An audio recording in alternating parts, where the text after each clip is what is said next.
c'est Elodie de Zoom Photographie. J'espère que vous allez tous bien. En tout cas moi ça va, pour l'instant le confinement on gère avec les enfants, j'espère que vous aussi. Donc comme chaque jour, je vous propose un live dans lequel je vais vous donner toutes mes petites, quelques, pas toutes, mais des petites astuces pour vous améliorer en photo. Là l'idée c'est vraiment de vous donner mes petites astuces pour pouvoir vous améliorer chez vous de manière ultra simple. Le premier conseil que je vous donne, vraiment, et ça m'arrive encore, ayez toujours un appareil photo à portée de main. Appareil photo, smartphone, n'importe quoi qui prend des photos, mais ayez toujours sur vous quelque chose qui prend des photos. Voilà, ça c'est vraiment le premier conseil, parce que pour la photo lifestyle, là l'important c'est vraiment d'être au taquet. D'être au taquet du taquet, c'est-à-dire que dès qu'il se passe quelque chose d'intéressant chez vous, dès que vos enfants se mettent à jouer, dès que vous les trouvez mignons, dès qu'il se passe une interaction entre votre animal de compagnie et votre enfant, ou alors que votre enfant fait une bêtise et que ça vous fait mourir de rire, là si vous voulez pouvoir obtenir et capter le moment, au moment où ça arrive, il faut vraiment penser à avoir toujours sur vous votre appareil photo. Moi ce que je vous conseille c'est de trouver une place, toujours la même dans votre appart, pour poser votre appareil photo quand vous en servez pas. Alors petit conseil aussi pour les gens qui vivent en couple.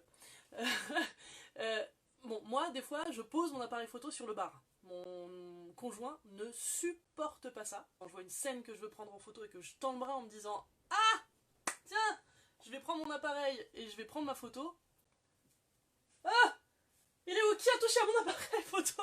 Je me retrouve toujours dans ce genre de situation. Du coup, vraiment, trouvez un endroit, toujours le même, qui ne gêne personne, qui ne perturbe pas votre chair et tendre, qui pourrait l'amener à le ranger ailleurs, et qui pourrait du coup vous faire rater des scénettes, voilà, des scènes, des photos vraiment à pas rater quoi. Donc moi ce que j'ai trouvé c'est dans l'entrée, j'ai 2 pas à faire, je sais à chaque fois qu'il est là, et dès qu'il se passe un truc, paf, je vais le chercher et je prends ma photo. Alors avoir son appareil photo à portée de main c'est bien, mais encore faut-il penser à le charger. Ça m'arrive encore. Ayez toujours votre appareil chargé. Pensez le soir à charger vos batteries, à brancher votre smartphone, voilà, pour que le lendemain, dès le réveil, paf, il soit chargé et que vous puissiez vous en servir. Le truc qu'on oublie des fois, c'est, bah tiens, bon exemple, le truc qu'on oublie des fois, c'est la carte mémoire. Pensez toujours à avoir une carte mémoire où il y a de la place dessus. Donc, dans l'idéal, qu'elle soit vide, videz-la le soir. Videz-la le soir avant d'aller vous coucher et avant de charger votre appareil photo. Comme ça, le matin, paf, premier truc, vous remettez vos batteries, vous remettez vos cartes mémoire vides. Vous avez toute la place et toute la batterie qu'il faut pour gérer toute la journée et réussir à capter les petits moments magiques. Passer avec vos enfants, leurs petites bêtises, voilà, leurs petites mignonneries, bref, faire le reportage de leur petite vie pendant toute cette durée de confinement. Est-ce que vous avez des questions par rapport à ça? Je pourrais vous répondre aussi à vos questions si vous en avez après le live. On pourra chatter sans aucun souci. Le deuxième conseil que je peux vous donner, comment on tient son appareil photo? J'en ai parlé hier. Un appareil photo, ça se tient pas comme ça. Si vous le tenez comme ça, vous avez toutes les chances de bouger et d'avoir une photo floue. Un appareil photo, ça se maintient le plus fixement possible.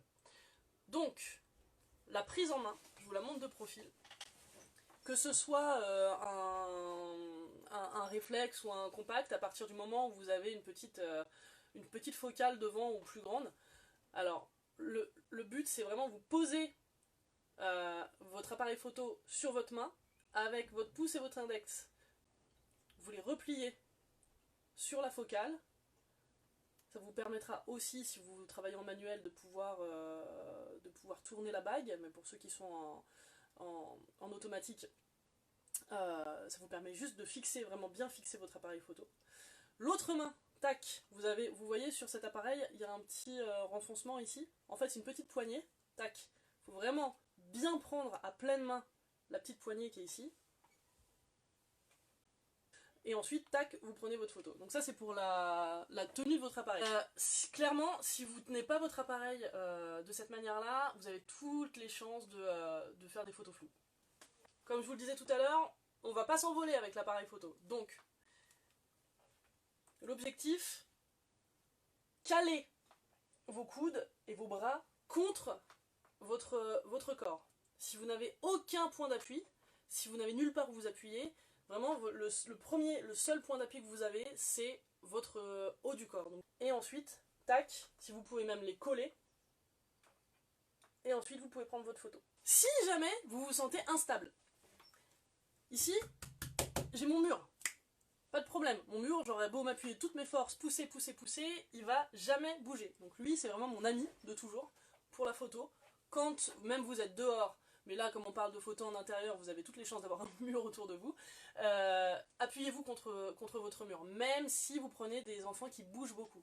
Appuyez-vous contre le mur, et quitte à vous baisser, vous relever, mais appuyez-vous pour vraiment vous fixer au maximum. Et ensuite, tac, comme je vous l'ai dit, les bras collés au corps, l'appareil photo, tac, dans la main, la bague tenue, et on prend la photo. Et là, vous avez toutes les chances d'avoir une photo nette. Donc ça, c'est le top. Tenez votre smartphone à deux mains. Si vous tenez votre smartphone à une seule main, franchement, une seule main, le coude qui ballotte, laissez tomber, votre photo sera floue. Une photo, ça se prend droit. Qu'est-ce que je veux dire par là? Vous pouvez la prendre en mode portrait, ou en mode paysage. Ça, c'est pas un souci. Par contre, la grosse erreur de débutant, parce qu'en fait on n'y pense pas et que souvent on veut aller vite et que voilà, la photo c'est juste un plaisir, on prend son appareil, tac, on se le met devant les yeux, on voit un beau paysage, paf, on prend la photo, mais en fait, la plupart du temps, on est tous un peu bancal. Donc, vous allez finir par prendre des photos de travers. Et ça va vous frustrer. Ça va vous frustrer parce que le paysage que vous voyez, la scène que vous voyez, sera hyper agréable à l'œil, mais quand vous allez regarder votre photo sur votre écran, elle sera complètement de travers. Alors évidemment, ça se rattrape très facilement aujourd'hui, surtout si on prend des photos avec un smartphone. Il y a plein d'applications, vous pouvez directement sur votre application photo recadrer vos photos, les pivoter un petit peu, mais sachez vraiment que l'impact d'une photo tient énormément à la droiture en fait de la photo. Il faut vraiment que la ligne d'horizon soit droite, à moins que ce soit volontaire de votre part et que vous ayez décidé, parce que vous trouvez que ça donne une dynamique à la photo, de faire votre photo de travers. Ça peut arriver. Voilà, par choix, mais il faut vraiment que ce soit réfléchi.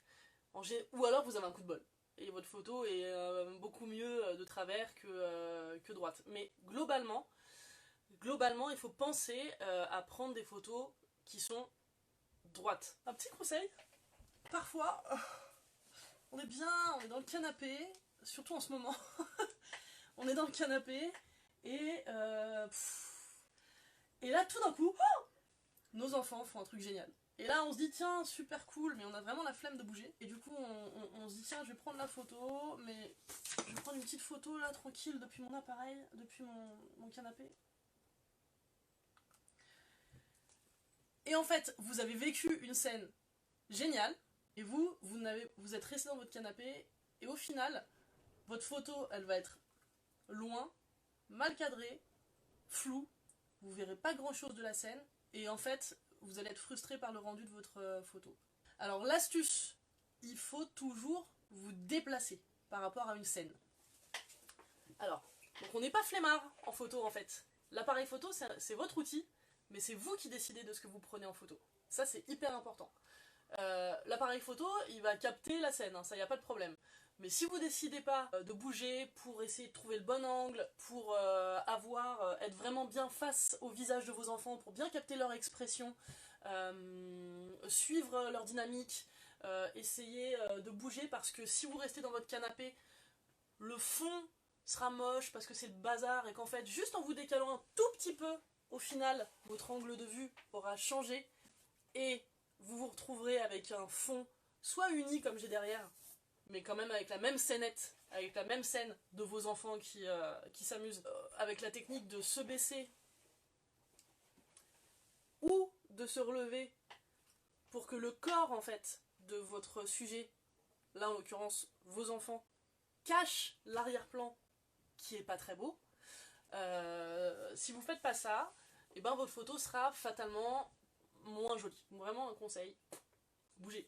Et en plus de ça, ça vous permet de faire un peu de sport. Un truc aussi, soyez astucieux. Par exemple, tout à l'heure je vous parlais de bien tenir votre appareil. Soyons astucieux. Par exemple en ce moment, beaucoup de gens ont beaucoup de rouleaux de papier toilette. Si jamais vous n'avez pas de mur autour de vous parce que la scène se passe en plein milieu du salon et que vous êtes approché de vos enfants pour les prendre en photo, eh bien, je ne saurais que vous conseiller, si par exemple, vous venez de faire les courses, vos rouleaux de papier toilette sont sur le bar, vous n'avez aucun endroit pour vous appuyer. Il vous suffit de faire une tour de papier toilette, de poser votre coude dessus, de mettre votre smartphone à hauteur d'yeux. Vous êtes bon pour prendre votre photo sans bouger. Bon, non? Bon comme astuce. Faut toujours savoir recycler. Recycler ses achats. Soyez astucieux en fait. Prenez tout ce que vous avez sous la main pour pouvoir être le plus stable possible. N'hésitez pas à vous mettre derrière le canapé et à vous appuyer sur le dossier avec votre appareil photo. Tac! Et comme ça, là, vous êtes bon. Si la scène se passe devant le... Si la scène se passe devant... Non mais toi, t'es le seul qui me regarde, alors tiens, regarde, t'en veux? Tu veux une petite feuille?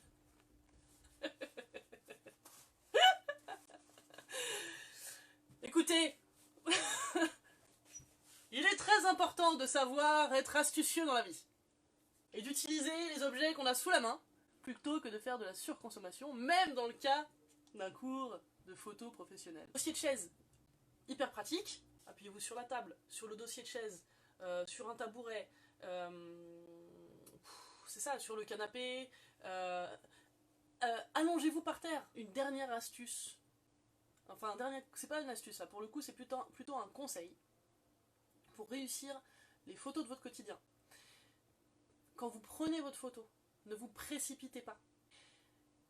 L'important, c'est que cette photo, elle vous touche. C'est que cette photo, quand vous la regardez, elle vous fasse du bien. C'est que cette photo, quand vous la regardez, vous fasse plaisir, que vous ayez envie de l'afficher une fois qu'elle sera prise.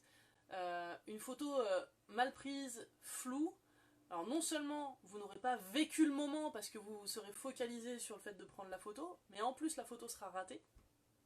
Et donc vous aurez la frustration de ne pas pouvoir revivre ce moment par l'intermédiaire de cette photo. Très important, réfléchissez, pensez à ce que vous voulez prendre en photo. Est-ce que ce qui vous intéresse, c'est les interactions entre vos deux enfants? Est-ce que ce qui vous intéresse, c'est de prendre le visage, juste le visage, un portrait de votre enfant? Réfléchissez, regardez le fond, l'arrière-plan. Racontez une histoire. Réfléchissez à savoir si le fond est intéressant, si le fond apporte quelque chose. Après, de prime abord, on pourrait penser qu'un fond en bazar n'apporte rien. Alors qu'en fait, si votre enfant a fouillé dans vos placards, vous a piqué pour se déguiser, la chemise de papa beaucoup trop grande, les chaussures à talons de maman beaucoup trop grandes et beaucoup trop hautes, et qui descend habillé comme ça, au final avoir un fond en bazar avec des vêtements partout, ça peut être rigolo si c'est le cas dans votre salon. Ça peut être rigolo et ça peut apporter à l'histoire de la photo parce que ça illustre ce qu'a fait votre enfant avant d'arriver habillé comme ça, et du coup ça raconte vraiment une histoire. Voilà, donc ça c'est à réfléchir aussi. On arrive au bout de ce live. Voilà, j'étais ravie de passer ce petit moment avec vous. Si vous avez des questions, n'hésitez pas à les poser dans le chat de ce live, encore pendant 3-4 minutes. Ensuite, la vidéo sera en ligne sur le groupe, vous pourrez mettre tous vos commentaires en dessous, et j'y répondrai au fil de la journée, si vous avez des questions techniques, si vous avez la moindre interrogation, n'hésitez pas à poser vos questions, même après la fin de la diffusion de ce live. En tout cas, je vous souhaite une très très bonne journée.